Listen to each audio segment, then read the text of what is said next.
days. Farming practices have changed over the years, but when the pioneers came here, they too were on the cutting edge.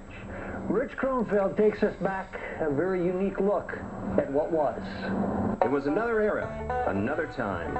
Not long after the pioneers set forth on the Oregon Trail, the sodbusters came in and shook the prairie with their H.G. Wells-like steam-breathing, cog-driven contraptions. This country would never be the same. These great machines transformed the Midwest into America's breadbasket. Hi, I'm Rich Kronfeld.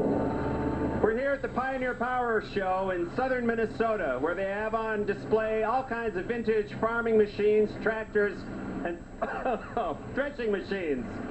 And if I can get my inhaler, I think I'll be able to make it through the rest of the afternoon. Ever since I was a young man, I always wanted to attend a good old-fashioned threshing show. I truly feel that I have a link with the land. It may be because I share the same birthday, February 7th, with the godfather of the green, Mr. John Deere himself.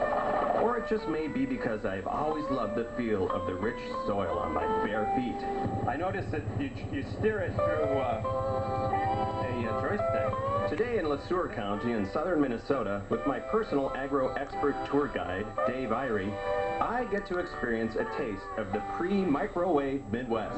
This is the 36th annual Pioneer Power Threshing Show that started, probably had roots back in the bicentennial year of 1976. We've got slightly over 100 acres on this site, and we also have about 400 to 500 members.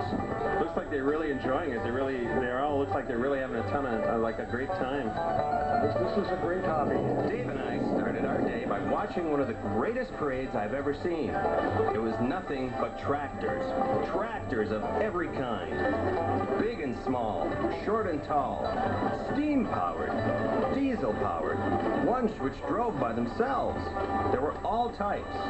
You name it. It was a Johnny Cash song. There were Farmalls and Cases, Minneapolis Molines, and International Harvesters. There were Olivers, and my personal favorite was well represented. As the crowd watched in amazement, the green of the John Deere, whose birthday I share, by the way, stole the show. I honestly saw people crying at the beauty of these metal masterpieces. Well, Dave and I were overcome with emotion ourselves. I had to have a Chrono Pup. As I walked away, I glanced back to catch one last amazing sight, a fleet of vintage riding lawnmowers driving in formation. The Austin Pup has got Spam in the middle. This is all Chrono Pup batter. The Egg Pup is a hard-boiled egg. The Cheese Pup has got, it's a hunk of American cheese, and it gets gushy gooey like a grilled cheese. The foot-long Chrono Pup and the original 1941 Chrono Pup. Take a hunk of Spam and you just dip it in. This is 100% Chrono Pup batter. Oh, cool. Well, this is my first Austin Pup ever, and it probably will be my last, because it is like eating bacon and a donut at the same time.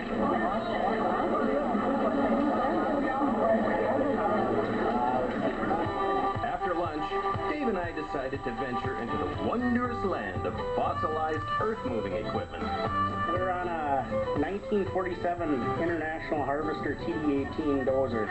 Do you want to start this thing up for us? Yes, we'll try starting her up.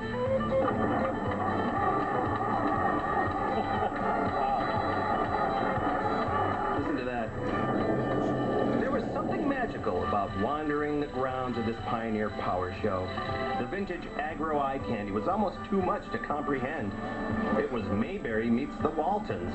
Okay, so Dave, tell me a little bit more about like these kinds of old gas stations. This was a gas station that was typically found out in the rural areas. So there's no convenience store inside?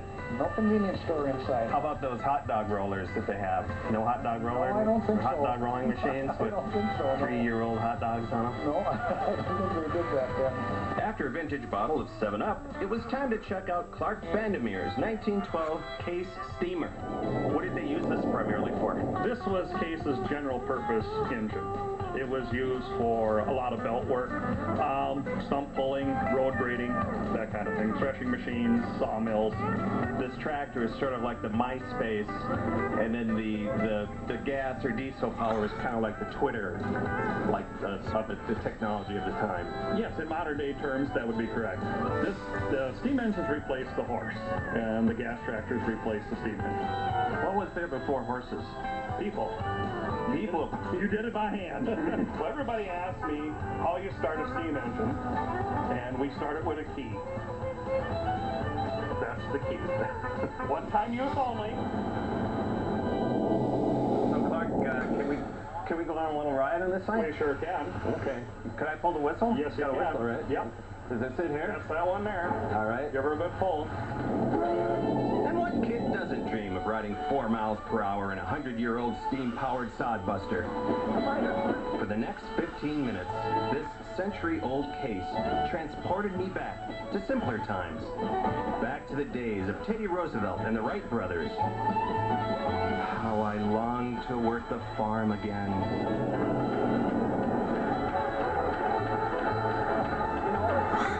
Dave insisted our next stop be his favorite place on the entire ground, the giant engine that powered the entire town of Le Sueur, Minnesota. For 5 minutes to 9, the lights would blink on off, and that gave you 5 minutes to get your jammies on and get your teeth brushed, because at 9 o'clock the power went off and didn't come on again until in the morning. John Clayus was one of the geniuses who restored this behemoth back in the 1970s. How does it make you feel when you see it start up again now? Oh, I love it. I love it. It's got a good sound to it when it starts. We had it running last Saturday and started all right. It's got to be warm.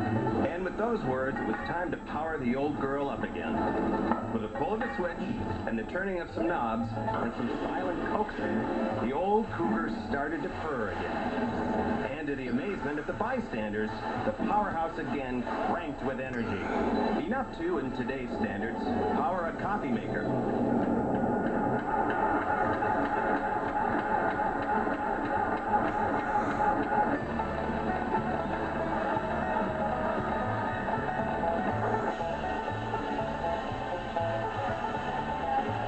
After a glimpse of the amazing belt-driven steam-powered sawmill, Dave brought me over to the Pioneer Power's own railroad. All the track is all handmade. The rail, we purchase the rail, we bend it, we cut the ties, we bolt it together, we make the switches. It's all handmade. It's an amazing amount of work. How long did it take you guys to finish this? It took about 3 years to build this whole track layout that we've got here right now. It's all electric. It's got 4 motors under it, one on each pair of wheels. This 7.5 gauge wonder wraps around the south end of the grounds and can carry up to 5 or 6 people per train. And all eras of rail travel are represented here today. We have diesel, steam, and electric. Hank Conklin stoked his miniature tender with coal. And like that, the old steamer was ready to take me on a tour of southern Minnesota. We're on a steam train. We're going maybe about 4 miles an hour. Through the woods here. It's very, very nice. As we chugged across the rolling cornfields of southern Minnesota, I couldn't help but imagine the Engels family taking these very tracks to Walnut Grove as they ventured to their little house on the prairie. Got fire? Behind me is a threshing machine. Neil Young once said, "When the thresher comes, I'll be stuck in the sun like the dinosaurs in shrines." I don't know what that means, but it has the word thresher in it. And behind me is a thresher. Well, thrashing is sort of the heart of our show, and that's what many of the antique shows around the nation started out as thrashing shows. And really, it was the method of harvesting grain, predominantly oats and wheat in this area.